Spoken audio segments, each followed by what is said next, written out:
would you hold as a favourite in this game, Simon? Well, Hans has the advantage of the white pieces, so we're going to see, if he can use that advantage. So I would say I'll go for Hans in this one. Yeah. But then again, Vincent, he's another prodigy, of course. He's a bit younger than Hans, and he's shown potential from a very young age.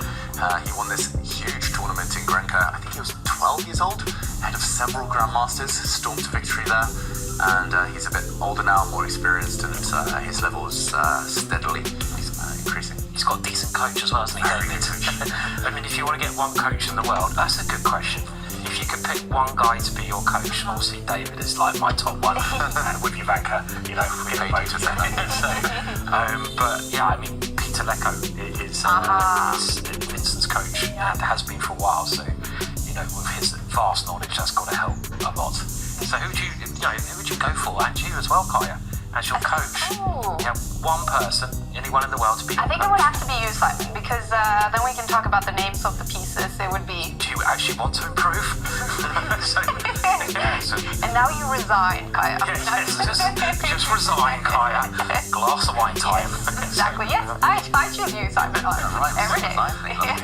Perfect. Yes.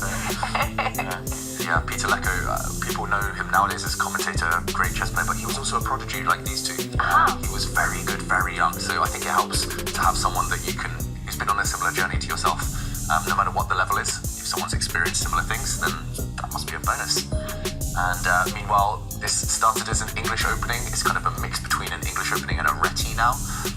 It's something we call a flank opening because white doesn't occupy the center with pawns. Instead, it's black. Vincent Keymer here, who has a space advantage in the middle.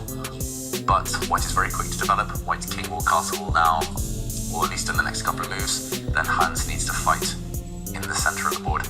Hans needs to push the pawns, needs to chip away at black's stronghold in the middle. If you don't fight for space, or if you can't, then black just has a beautiful position. It's almost as if black is playing with the white pieces. Normally white is the one taking space.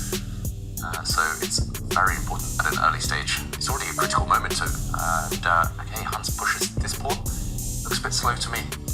I guess his idea is to develop his dark square bishop. Yeah, I agree.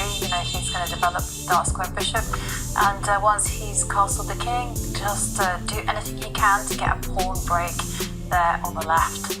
And if he can achieve that, then he will stand quite well. There will be a lot of dynamic chances. So I think it's like a spring at the minute. He's going to spring back and then top four.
mentioned, Simon, those black queenside pawns, they couldn't move.